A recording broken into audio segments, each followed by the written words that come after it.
After accepting the $10 million in breakup compensation from Samuel Rogers' mother, I returned to my hometown. The first thing I did was renovate the villa my family owned in the village. I bought my grandmother a massive flat-screen TV, and I decided that I would spend the rest of my life lying low in this little corner of the world until the very end. When Samuel's furious texts began pouring in, I was sitting at the village entrance playing chess with one of the old uncles.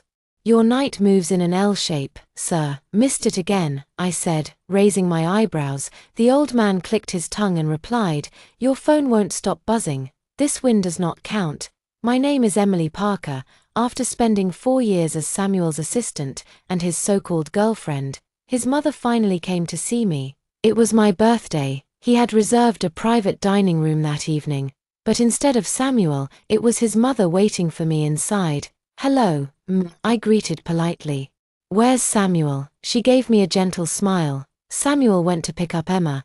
I thought I would come ahead and speak with you first." At the mention of Emma, my heart gave a sharp jolt. His mother continued, her tone calm but firm. "I do not want any unresolved issues between you and Samuel by the time he and Emma get engaged." Heavens, so this was really happening.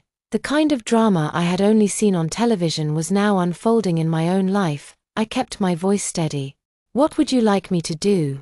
She gave a soft sigh, then started to speak with deliberate gentleness. "I know you are a good girl, but let us be honest. If your name were not Emily, Samuel would not have brought you into the company. I understand, being someone's stand-in must not have been easy." I pressed my lips together. She was not wrong. My name was Emily Parker, and Samuel's longtime crush from college was named Emma Carter, just one letter apart. We even sounded alike. But I was not her. Samuel's mother mistook my silence for hesitation and continued, "You have stood by Samuel for years. I won't let you walk away with nothing. This card has 10 million in it. Use it to start a new life." That lovely number yanked me straight out of my sentimental days and dropped me back into reality. Who said this woman was cruel? I thought she was incredibly generous. 3 days later, I returned to my small, quiet hometown, a place no one had heard of. And I did what I was paid to do. I cut all ties. The moment I got off the train, I blocked every one of Samuel's numbers, deleted all our chats, erased every trace of him from my phone. It hurt, of course it hurt. But it still hurt less than watching him hold Emma's hand and tell me to get out of the way. I was 8 when my parents divorced and started new families. Both went on to have more children. I stayed behind in the town with my grandmother. They were not terrible people.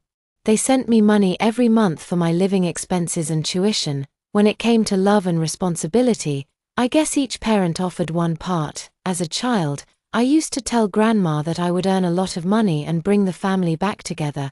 Grandma always shook her head and said, "Even if you get rich, do not give them a penny. That money is what they owe you." After graduation, I worked hard to stay in Shanghai. My apartment had paper-thin walls, and I could hear my neighbor turning over in bed. Then I met Samuel. He was patient with me, helped me grow, and I did grow. A lot. I still remember the first time I saw him. I was interviewing at Chengfeng Group. He was sitting behind the panel, head lowered, casually flipping through a magazine. I was confident, prepared, delivered my self-introduction smoothly. "Good afternoon, everyone. My name is Emily. I graduated from XX University with a degree in business administration."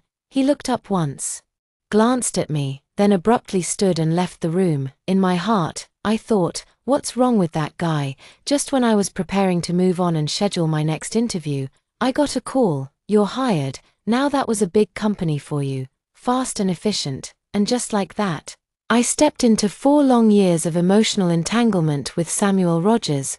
When Grandma saw me come home, her joy was beyond words. She went straight into the kitchen and cooked up a big pot of my favorite countryside stew, just the way I remembered it. This time, I returned to my hometown with a clear purpose. And I did only 3 things. First, I bought a plot of land next to Grandma's house and built a spacious new villa. Second, I gave her old house a complete makeover, fresh furniture, a modern kitchen, and a brand new big screen television. And third, I invested in a local agricultural startup, bringing new life to farming in the village. when I received a barrage of text messages from Samuel. I happened to be sitting by the village entrance, playing chess with an elderly gentleman. "Uncle," I said, puzzled, "what does it mean when you say the horse walks like the sun, and the elephant moves like the eye?" The old man sighed dramatically. "Oh no, girl, I was about to win that round. Your phone ruined my focus." I laughed. All right, uncle, stop being a sore loser. I am done playing. I am heading back. Grandma must be waiting for me to eat." I packed up the pieces and stood up, hearing his voice trail behind me as I walked away. "Come back tomorrow, Emily. Don't leave an old man hanging." I kicked at the fallen leaves as I strolled home. Just then, my phone rang. I picked up, and sure enough, it was Samuel. "Emily, where are you?" Even through the phone, I could almost hear his teeth grinding. "I'm back in the village," I said casually. "What for? And why did you block me without saying a word?" Even though I no longer worked under him, hearing that familiar tone still made me feel a little uneasy.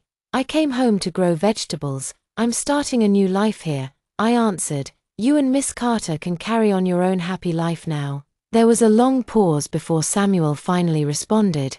"You really disappoint me. You like vegetables that much? Then grow as many as you want." The next morning, I was still curled up in bed, dreaming about playing a game of tag with our little chickens. Me as the hawk, them running like frightened chicks. Grandma burst into my room, pulling off my blanket. "Emily, get up. Aunt Lee said there's a young man at the village gate looking for you." I burrowed deeper into the blanket. "Grandma, don't worry about it. He's probably looking for another Emma." Grandma grumbled as she walked away. "When did our village get another Emily?" "Oh, Grandma, in your world, there's only one Emily." But in his world, I was never the only one. After I washed up, I ignored Samuel's messages and headed straight for the vegetable garden behind Grandma's house. I had made my choice.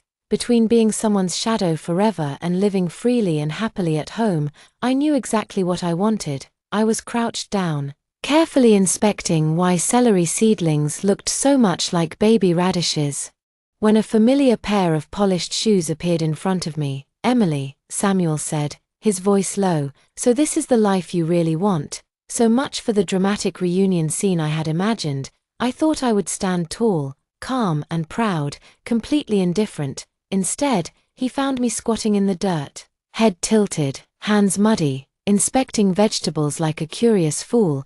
I stood up, brushing the soil from my palms. Yes, this is exactly the life I want.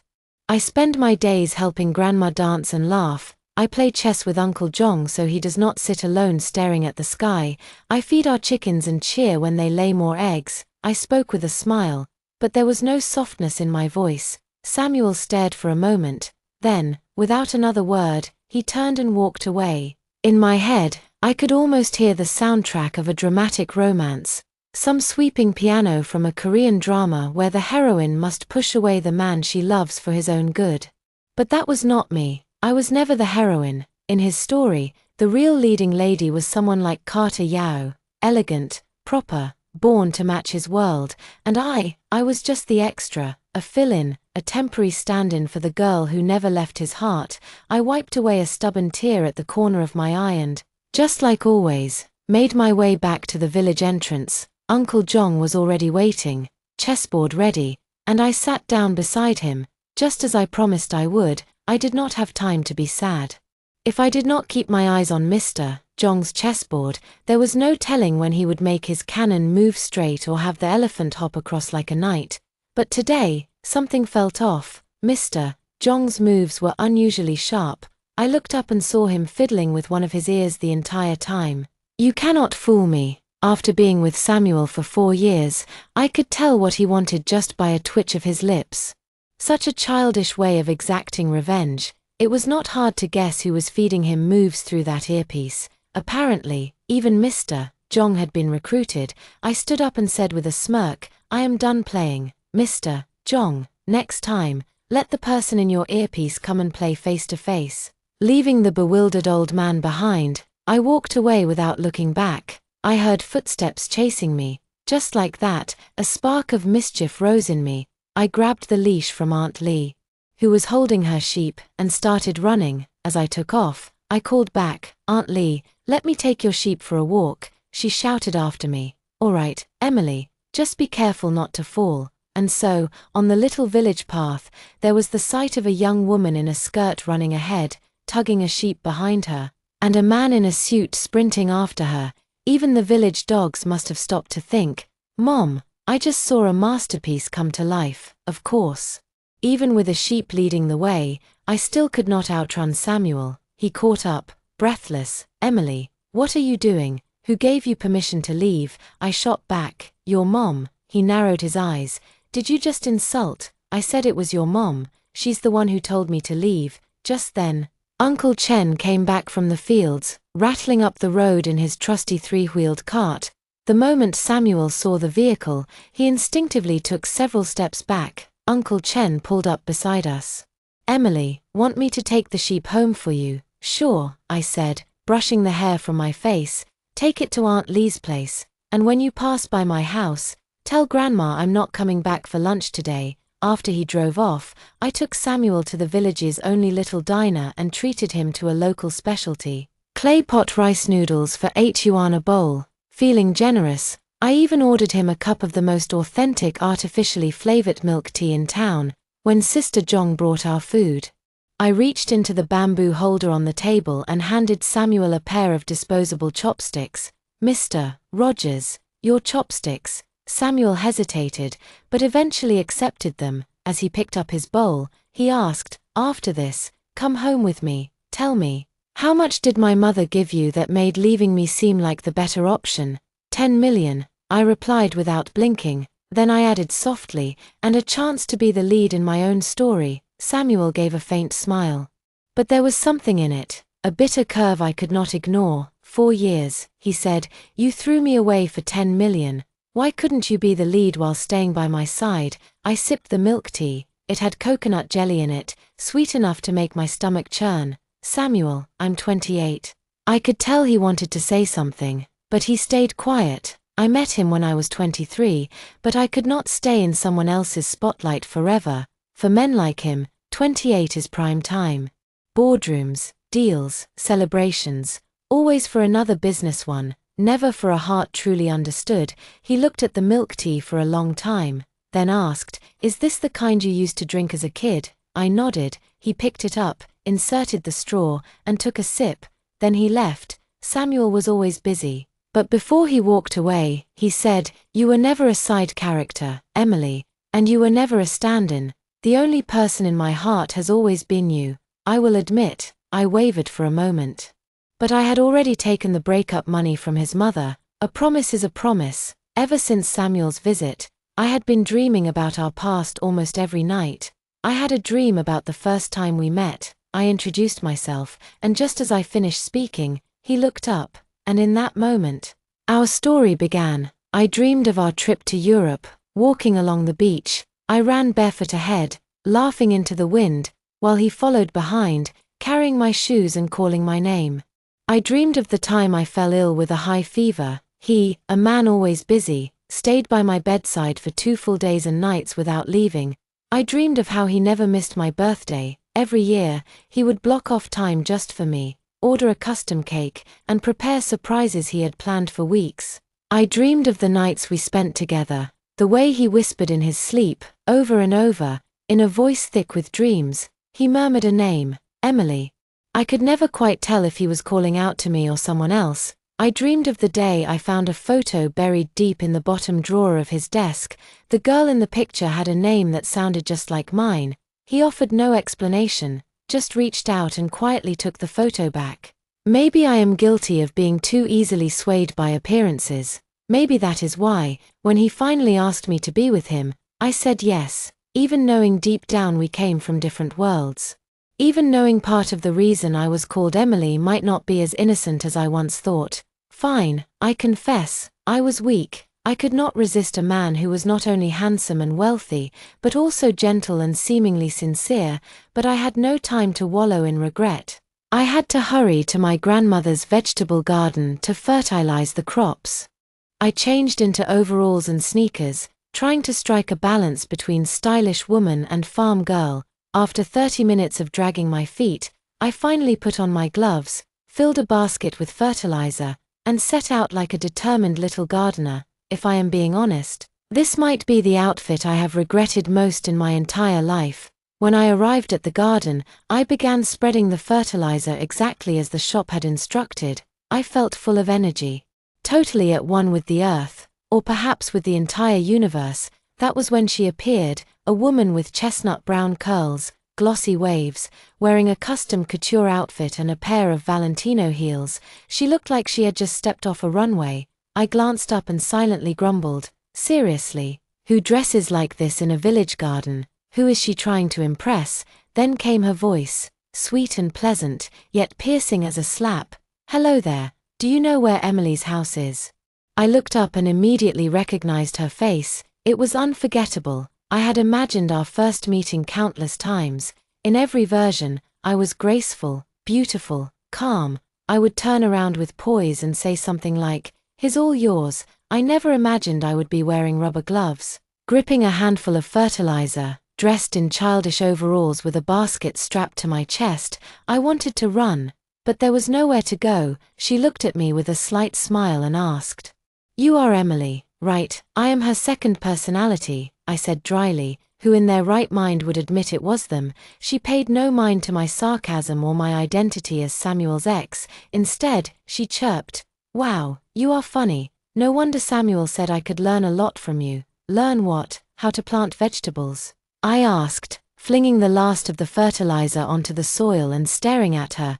She tilted her head and said, "I confessed to Samuel." Oh, my heart sank, though I tried not to let it show. So this was it, the classic rom-com moment brought to life. What should I do if the girl I secretly loved for 3 years suddenly confesses to me? Except it was not fiction anymore. Good for them. Really, I wished them well. He turned me down, she continued, said I am not his type. I blinked, stunned. That cannot be true. Everyone knew he had a crush on you all through college. I thought so too, she said, eyes calm. So I looked into what changed after he liked me. That is when I realized, he fell for you. Wow, confidence must be a family trait. Samuel had it. Emma, clearly, had it even more. So you came back and confessed because you still like him? I asked. She nodded. Yes, I do like him. And when I like something, I do not accept not getting it. That is why I am here. Fantastic. I clapped my hands and turned back to the garden, as I expected. Men only ever succeeded in slowing down my fertilizing progress, but there is nothing here for you to learn, I told her bluntly. Look around, you cannot even do this kind of work. He was just bluffing. No, I can do it, she insisted cheerfully, without hesitation. She picked up the spare gloves lying next to my basket and started mimicking my movements, scattering fertilizer just as I had. Honestly, with that kind of determination, never mind Samuel, if she set her sights on me, she might just win me over. I could not let this elegant heiress keep helping me with farm chores. After all, her father was the kind of man who could bankrupt a small business like mine with a single phone call. But she insisted. She said that once you start something, you should always see it through, and I had to admit, every successful woman seems to have that kind of self-discipline and perseverance behind her, left with no other option. I lied and told her the vegetable garden had already been fully fertilized. I coaxed her back home with that little story. When we arrived, Grandma was already standing at the doorway, waiting for us. Emma smiled brightly and said, "Hello, Grandma, I am Emma, just like Emily, our names even sound the same." Grandma chuckled warmly. "Well, isn't that something? You two must be connected by fate." Connected, indeed. What kind of fate makes two women share the same name, and fall for the same man? At dinner, Grandma and Emma chatted like old friends, laughing and talking as if they had known each other for years. Honestly, I started to feel like the outsider, not the granddaughter. If this continued, I would not just lose my love life, I might lose my family too. I shoveled the last bite of rice into my mouth, fled back to my room, and immediately pulled that blocked number back up on my phone. I called Samuel. "Samuel," I snapped the moment he picked up. "You better come get Emma out of here." Today, from the sound in the background, he was still at the office. I even heard the gentle clink of a coffee cup before he calmly replied. She asked me what kind of woman I liked. I told her to go see you. If she figures it out, she'll come home. What is that supposed to mean? You still do not get it, he said quietly. I did used to have a thing for her. Maybe I even noticed you at first because you reminded me a bit of her. But the one I love now is you. I felt the heat rush to my face and hung up in a panic. Wait a minute. Could it be that I was not the stand-in, that I was the real deal? No, no. I shook my head hard, trying to shake that dangerous thought away. I did not have time for a love story that would lead nowhere if I turned 30 and still was not married. Grandma would chase me around the house with a broom. I was deep in thought, lying on my bed, when a knock on the door snapped me back to reality. I opened it and was stunned to see Emma already changed into loungewear. Emma, do you think this is your home or something? I demanded. Where did those pajamas even come from? Grandma, thanks, she said cheerfully, mistaking my opening the door as an invitation. I packed them in my suitcase. I did not see you bring a suitcase, I muttered. Oh, there was an old man at the village entrance. He kindly offered to bring it to your house for me. I gave him $100 as a tip. Though he didn't want to take it. The people here are so sweet. I love it. I held my forehead, completely speechless. This woman was going to raise the GDP of the whole village if she stayed much longer. Still, I let her stay. That night, she hugged my pillow and looked at me. Emily, can I sleep on the inside? Why? I asked, already a bit annoyed. I glanced at the wall where my phone was charging. Honestly, it was already generous of me to share half my bed. Did she really have to take over the charging spot too? She looked a little uneasy. I can't sleep on the outside, it makes me feel unsafe, and so we ended up lying side by side, squeezed together on my tiny bed.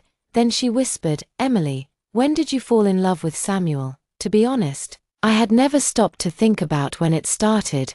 When did I really begin to fall for Samuel? I decided to tease her a little and said, oh, it must have been when he brought me that watch from Paris I had wanted for ages.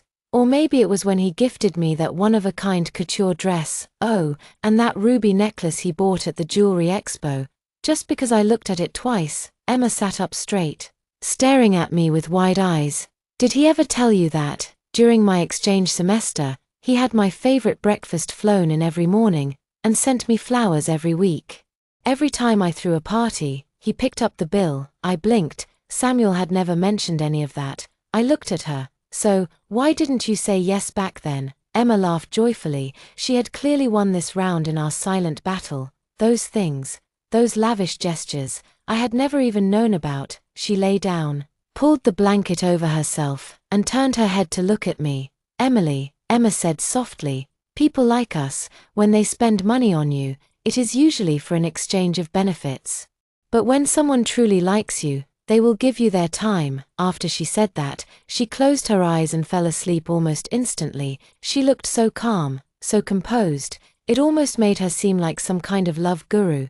But I could not sleep. I tossed and turned in bed, her words repeating endlessly in my mind. When someone truly likes you, they give you their time. The whole night passed without rest for me. Meanwhile, Emma was already up and washed by the time I got out of bed. When I found her, she was out at the chicken coop helping my grandmother collect eggs. Emma, I said in disbelief, are you serious right now? She shrugged and answered casually, thanks for the invite. If I want to figure out what Samuel ever saw in you, I have to start with your daily life. And so, that day, Emma followed me through everything I normally did, from house chores to errands. She experienced it all firsthand. Later in the afternoon, we moved 2 reclining chairs onto the rooftop terrace and laid there side by side, enjoying the breeze. I think I finally understand why Samuel had a crush on you back then, I said. Emma, chewing on a piece of fruit my grandmother had picked from the orchard, looked at me curiously. Why is that? Because you actually suit him, I replied honestly. Your family background, your appearance, your personality, you are cheerful and outgoing. You make sense with him. Emma turned her head and asked quietly, and the two of you, do you think love between 2 guarded people like you is too fragile to last? More importantly, I said after a pause, his mother likes you. For people like you, the word compatible means everything. Emma nodded. Exactly, that is why I like him. Because we match, I gave a small smile and bit into the fruit in my hand. It was unexpectedly sour. Emma handed me a tissue, signaling for me to wipe my hands. Then looked at me seriously. What about you? Why did you take the breakup money from Samuel's mother? Do you really not love him anymore? I do not, I said, and at that very moment, Samuel appeared from the stairwell behind us, stepping into view and standing directly in front of me. His eyes were red. I tried to stay calm, even as my heart skipped a beat. I looked at him and asked, "Why are you eavesdropping?" He did not answer. For years, you can stop loving someone in just 4 years. I repeated, colder this time. Why were you eavesdropping? Tell me, he said, voice rough. Was it true, what you just said? If it was not true, I snapped. Why would I have accepted the breakup money from your mother? Samuel's expression turned dark. Fine, Emily, you have guts. Then his gaze softened as he glanced toward Emma and said gently, "Come on, let's go home." I clenched my fists, my nails digging into my palm, but I kept my face blank. Showing not the slightest trace of emotion, they walked away together, and once again, everything returned to silence. I went back to helping my grandmother with her usual tasks.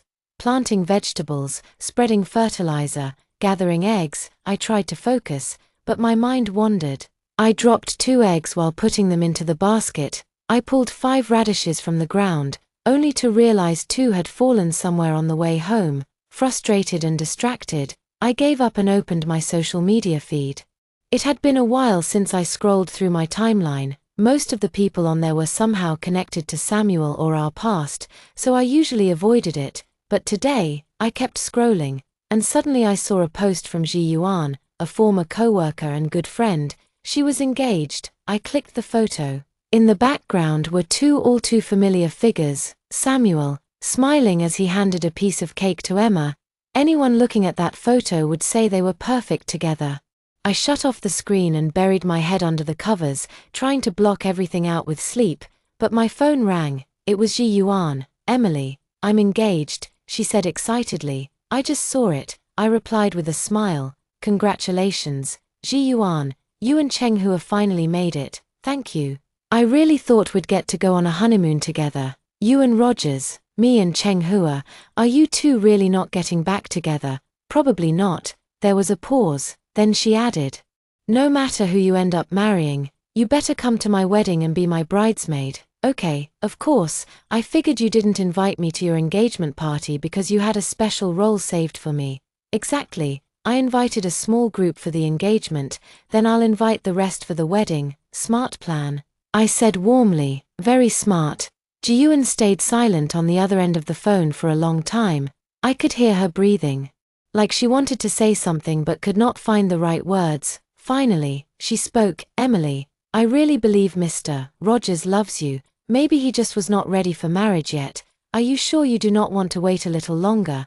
After all, it has been 4 years." I smiled and gently interrupted her. "Let's not talk about me. Ji-Yuan, congratulations on your engagement. When your wedding day comes, I will make sure to bring you a gift you are going to love." As soon as I hung up, my phone lit up with a new message from Samuel. "Ji-Yuan and Cheng Hua are getting married. Are you coming back?" I replied, "Yes, and you should not come. I promised your mother I would not see you again." He sent one more message. "Fine, I will have a surprise ready for you, the day before Ji-Yuan's wedding." I returned to the city I had once called home for 9 long years. Ji-Yuan was waiting for me in the hotel lobby early that morning. As soon as she saw me, she rushed past her handsome fiancé and wrapped me in a big, emotional hug. I should have been more excited, but Samuel's message about a surprise had been gnawing at me. When I did not see him at the entrance, I grew even more anxious. Sure enough, Ji-Yuan pulled me aside and whispered, a little guiltily, "Cheng Hua asked Samuel to be a groomsman." I tried to stop it, but there was no way around it. She looked uneasy, but still gently tugged at my pinky finger like she used to when we were kids. "Emily, listen, if you are uncomfortable, say the word and I will have Cheng Hua switch him out." "I swear," I forced a smile, "it's your wedding, Ji-Yuan. We are all friends, I'll be fine." But fine was the last thing I felt. Samuel's idea of a surprise was more like a full-blown ambush. As we spoke, a sleek Rolls-Royce pulled up outside the hotel. It was the kind of car that did not just arrive quietly, it made an entrance. My heart sank. I had a feeling I knew exactly who was inside. The driver stepped out and opened the door, and sure enough, out came a graceful, well-dressed middle-aged woman in sunglasses, Samuel's mother, my former boss's mother, and my biggest obstacle. Just as I opened my mouth to tell her that my return had absolutely nothing to do with her son, she charged forward, grabbed my hands, pulled off her sunglasses, and began to cry. I blinked. "Excuse me." Ji-Yuan stood behind me, shaking her head furiously, clearly as stunned as I was. "Emily," the woman said, her voice trembling, "it was my fault. I never should have tested your love with money. I was wrong." I stared at her, completely lost. I had watched enough melodramas to recognize the script, but experiencing it in real life was something else entirely. I stammered. "Please slow down. What happened?" She sniffled and clutched my hand tighter. "Samuel said that if he could not marry you, he would go to the hospital and get sterilized." My eyes widened. So that was the surprise. I gently patted her hand and said, "Please do not cry. He lied to you." She did not budge. "Emily, you are the only one. Samuel is the only heir of the Rogers family. Please, just come to the hospital with me. I swear, I see everything clearly now. I fully support your relationship. I mean it." And so I ended up going to the hospital with her. Just as I suspected, Samuel was sitting comfortably on a bench in the courtyard, sipping a Starbucks coffee his assistant had brought him. I turned to his mother and said softly, "Look, you see now, he was not serious." Only then did she finally breathe a sigh of relief. I walked over and stood in front of Samuel. "Can we talk?" I asked. He stood up immediately and followed me to a quiet corner of the garden. With a grin, he said, "Do not worry. From now on, my mom is on your side." I looked him straight in the eye, my voice calm but firm. "Samuel, this has gone on long enough. Please stop. I do not love you anymore." His smile vanished. "Emily, why can you not see how much I've done for you? Is your heart made of stone?" he shouted. His voice rose so suddenly I took a step back, startled. In all our years together, he had never lost his temper like this. Why can you just stop loving someone after 4 years like it was nothing? Why? He saw the fear in my face and took a breath to calm himself. His voice softened as he repeated the question. "Do you remember our first year together?" I asked softly. "The time we went to your friend's party at that karaoke place. Meeting you." Samuel paused for a moment, then nodded. "Yeah, I remember." I looked at him, my voice calm but steady. "I left for the restroom, and when I came back, I overheard Xiao Feng asking you if you were only with me because of Emma. You laughed and nodded, saying something like, 'So even you figured it out.' I heard everything." Samuel opened his mouth to respond, but before he could speak, I continued, "I know, I was selfish too. We were still in that honeymoon phase, and I kept thinking maybe I was just someone to fill the space she left. But you were so kind. You showed up right when I was lost, pulled me out of the darkness, gave me a love that felt so real. I did not have the heart to question it.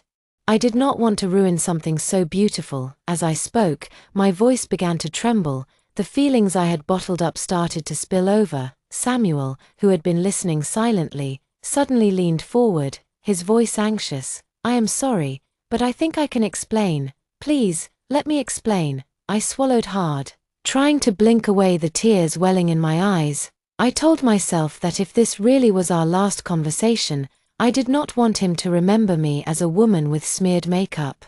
Breaking down in front of him, "I still have a lot of questions," I said. "Let us just talk through everything today. If this is goodbye, let it at least be a proper one." Samuel, sensing my calm resolve, stopped rushing. He pulled out a chair and sat down beside me. Then, patting the empty seat next to him, he said with a small smile, "If we are saying a proper goodbye, then tell me, who is the real culprit behind you throwing away 4 years of us?" I let out a breath and took the seat beside him. "All right," I said, "let me count the ways." I turned to face him, my tone even.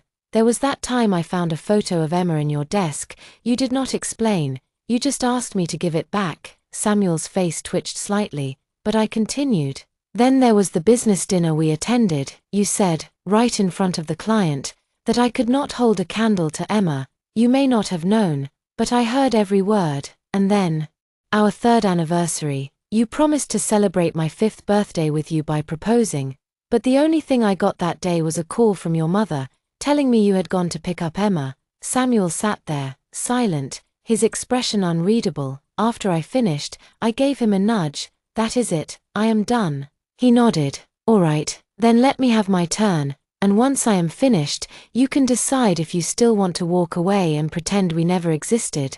I nodded, giving him permission.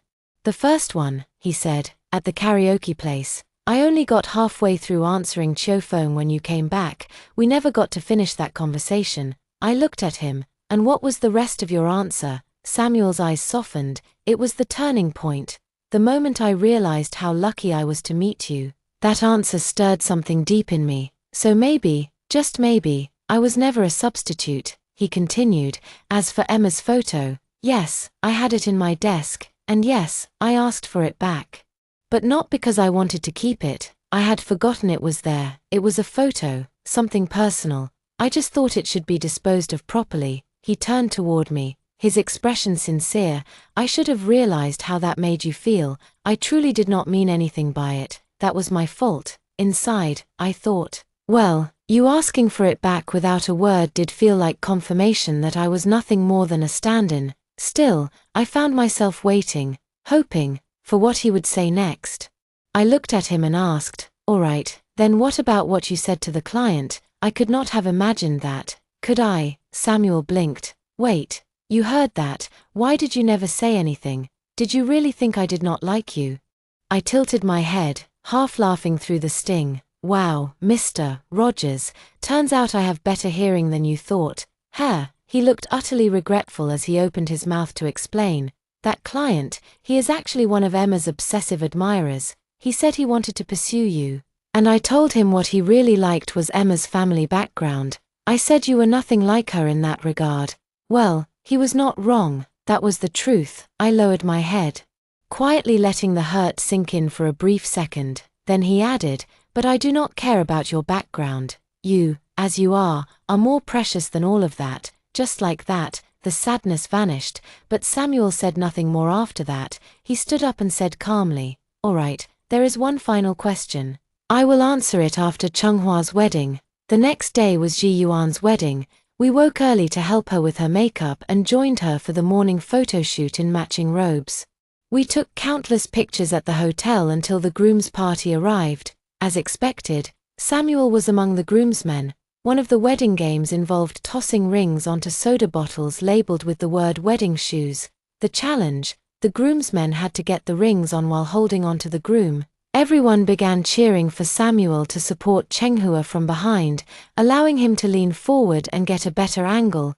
Chenghua grinned and shouted, come on, man.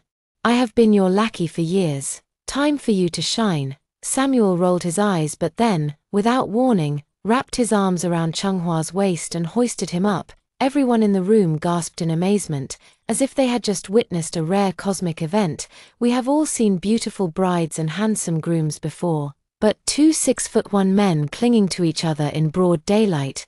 That was a rare sight indeed. Without thinking, I pulled out my phone and snapped a picture of the moment. Just as I pressed the shutter, I noticed Samuel in the frame, and he was looking directly at me. Later, as I watched Ji Yuan and Chenghua exchange vows and hold each other close, I genuinely felt happy for them. I was so touched that I did not even notice the tears streaming down my face. But Samuel, or maybe Rogers, did notice. He took a step forward, positioning himself slightly in front of me to shield me from view. Then, from the pocket of his suit jacket, he discreetly handed me a tissue. I was grateful. I had not brought any tissues with me, and crying in public, especially with a camera crew around, was not exactly ideal. During the bouquet toss, Ji Yuan must have made a deal with the MC in advance. Instead of tossing it, she walked right up to me and handed it over. Emily, she said, smiling warmly, no matter who you marry one day, I just want you to be happy. I hope your future is filled with love. Come on, how could I not cry at that, this time? Samuel did not pretend to be subtle. He stepped directly in front of me, shielding my tear-streaked face from the crowd. Our mutual friends noticed, and Chenghua, ever the instigator, was the first to shout, well, That was all it took. The room erupted in playful teasing, cries of "so sweet" and "happiness is in the air" filled the space. Embarrassed, my tears dried up instantly. The MC skillfully guided us back to the program. After the closing remarks, everyone returned to their seats to eat. I would be lying if I said I had never imagined marrying Samuel. I had played out that scene in my head more times than I could count. Even when he was away on a work trip to Tibet, he once casually asked, "If I proposed on your next birthday, would you say yes?" At the time, I told him I might not, but in my heart, I secretly pictured it over and over again. In that vision, he chose me, not as a stand-in, not as a backup, not just a girlfriend, but as someone he truly loved, someone he could not imagine spending his life without. Later, as the evening came to a close, Ji Yuan, slightly tipsy from the celebration, walked with me to the door, her arm looped around mine. Samuel and Chenghua trailed behind us, chatting quietly. Suddenly, Ji Yuan pulled me into a hug. "Do not leave," she whispered, half laughing, half sobbing. "If you go, who will sneak out to the break room with me? Who will take extra long bathroom breaks and gossip about our boss?" I blinked. "Girl, are you quitting your job now that you are married?" I quickly clamped a hand over her mouth before she could say more, then turned around to check Samuel's reaction. Behind us, Chenghua lit a cigarette and asked casually, "Did Emily ever mention this to you?" Samuel replied, "Do I look like someone who would know?" Still covering Ji Yuan's mouth, I muttered nervously, "No, she is drunk, definitely drunk." I had just handed Ji Yuan over to Chenghua and was getting ready to catch a cab to the train station. "I needed to get back to the village," Samuel said. "Why don't you stay a bit longer? You rarely come back." "Let's go for a walk," I replied. "A walk? If I do not leave now, I will miss the last bus to the village. My car is restricted today, and if I miss that bus, I will be stuck here." Samuel offered, "I will drive you." I gently pushed his arm aside. "There is still one unanswered question between us. You do not get to act close." So I went back to the village. There is something deeply comforting about being beside Grandma, sitting on the terrace, sipping tea, collecting eggs from the chickens so Grandma could make me egg-fried rice. Those were the moments that made everything feel real, because I knew one thing for certain: I was Emily, and that meant Grandma would always choose me, believe in me, and love me. I stopped by the agricultural company I ran in town. On my way there, I passed the village entrance and challenged old Mr. Zhong to another chess match. Once again, I won by a narrow margin, and once again, he unveiled yet another shameless trick up his sleeve. These bits of rural life, these small sparks of humanity, filled me with a sense of peace and richness I had not felt in the city. Some people know how to balance love and career, but when I am unsure, my heart cannot help but tilt one way or the other. In simple terms, before someone chooses me with conviction, I cannot help but question whether happiness like this could ever truly be mine. And even if it is, could it last? 2 days after Ji Yuan's wedding, I saw Samuel again. I had just woken up and was still in my pajamas. I glanced at the clock. It was already 10. I called out, "Grandma, why didn't you wake me up? I was supposed to check in at the company today." But as I opened the door, I saw Samuel, sleeves rolled up, gathering eggs beside Grandma at the chicken coop. I rubbed my eyes twice just to make sure I was not imagining things. Then I screamed, "Samuel, what on earth are you doing here?" Without even looking up, Samuel replied casually, "Helping Grandma collect eggs." Grandma added, "You silly girl, you've been dating this young man for 4 years, and never once brought him home to meet me. He had to come on his own, and he brought so many gifts, too," I said quickly. "We broke up." Grandma turned to look at Samuel. He shook his head vigorously. She made her decision on the spot. "All right then, the 2 of you are going out to lunch today. Sort things out and do not come back until you do. But young man, let me be clear, you better not hurt our Emily." Samuel nodded so fast I thought his head might fall off, and just like that, I had barely finished doing my hair and makeup before Grandma practically shoved me out the door. With Samuel in tow, as soon as we stepped outside, Samuel opened the car door. Something about the way everything was set up told me this had been planned well in advance. I asked, "Where are we going?" He turned toward me and gently buckled my seatbelt. You'll see when we get there. Maybe it was the calm music playing in his car.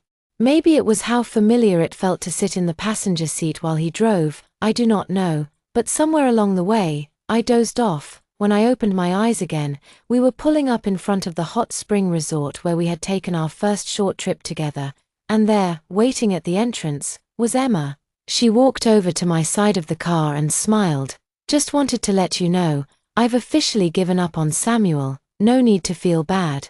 There are plenty of amazing men out there still chasing after me. I looked at her, amused. Why? Emma flipped her hair with flair and said, because even though I am smart and beautiful, there is one thing I simply cannot do. She leaned closer, her voice a playful whisper. Your eyes are smaller than mine. I thought about it, and I've decided not to get surgery to shrink mine. I stared at her, stunned that I had leaned in so seriously to hear that. She laughed and added, all right. The truth is, I really think you're a wonderful person. I came today because I hope we can be friends. I smiled. Of course, we already are, but what do you mean you came today? For what? Before she could answer, Samuel finally spoke up. I am still standing here, if I had not said something. You two might be off swearing sisterhood vows. Then, without hesitation, Samuel reached out and took my hand, and strangely, I did not pull away. Inside the hotel, there was a spacious open courtyard. It had been decorated beautifully, with an air of quiet romance. What delighted me most was the abundance of Mickey Mouse elements scattered throughout the design. My favorite, just behind the hotel, was the sea, and the dock served as a boarding point for private yachts.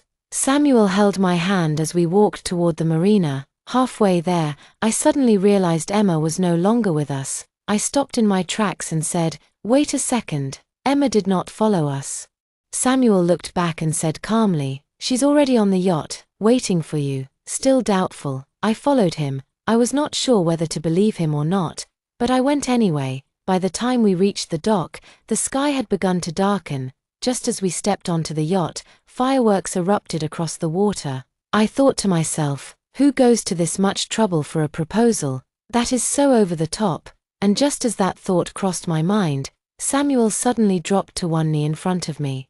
I should have known, no one else could be this dramatic. Then I looked up, and the fireworks burst into images of our old photos together, one after another lighting up the sky. This was it. He really was the CEO from those love stories. Samuel looked up at me and spoke with unwavering clarity. I know you have always carried doubts about whether happiness like this can last, but I want you to know, from the moment I confessed my feelings to you, I saw clearly into my own heart. The one I love is you. Tears welled up in my eyes. I lifted my gaze and saw Grandma standing at the far end of the yacht, smiling at me gently. Somehow, without me noticing, he had won her over too. Samuel continued, his voice steady. On your birthday, when I picked Emma up at the airport, it was because I had asked her to bring back a custom engagement ring from abroad. I had it made based on a sketch I saw you drawing. I asked a designer to refine it. I never expected my mother to show up out of nowhere that day and ruin the surprise. From the crowd, Samuel's mother quickly stepped forward and added, Emily, I support this marriage. I really do. As long as you love each other, that is what matters most. Then Samuel looked at me again. Emily, will you marry me? And even after we are married, I promise, you will still shine brightly as yourself. I smiled through my tears and nodded. In that moment, the fireworks above us seemed to echo the joy bursting in my chest. Emma, always on cue, emerged from below deck with a group of servers carrying a giant cake, decorated just the way I loved it, with Mickey Mouse on top. There was a time when I wondered whether I would be brave enough to trust love when it finally came. Samuel helped me find that courage. He reminded me that when happiness knocks at your door, you cannot afford to be a coward. By the following spring, my little countryside cottage was finally renovated. Samuel and I would go back from time to stay for a few peaceful days. He became a familiar face in the village. Everyone knew him. During that period, these were common sights around town. Samuel's over at Grandma's collecting eggs again. Samuel's playing chess with old Mr. Jong. And once again, Mr. Jong is cheating. Samuel's helping Auntie Lee count her sheep at the village gate. When asked Samuel himself would often say that spending time in the village gave him a kind of peace he could not find in the city. He especially enjoyed it when passers-by smiled and asked, "You're Emily's fiancé, right?" Once everything was in place, we chose a lovely day in June to get married. We kept the ceremony small and warm, surrounded by close family and friends. Samuel respected all of my wishes. It was not a grand event, but it was heartfelt, and truly ours, that night. As we lay in bed on our wedding night, I reached into the drawer of the bedside table and handed him a card. He looked at it. "What is this?" I said. "It's the breakup fee your mother gave me." Samuel laughed. "Perfect, I'll take it. Let's say she gave us a bonus for changing her mind. We can use it for our next vacation." Then he leaned closer, eyes twinkling. "Besides, tonight we have something even more important to do." Shocking twist, on our wedding night. The CEO husband tried to steal the blanket. I really should report him to the marriage department. Thank you for watching today's story. If you enjoyed this video, please give it a thumbs up and share it with your friends. We'd love to hear your thoughts in the comments below, so feel free to share your opinions. And don't forget to subscribe to our channel for more great stories. We'll see you in the next video.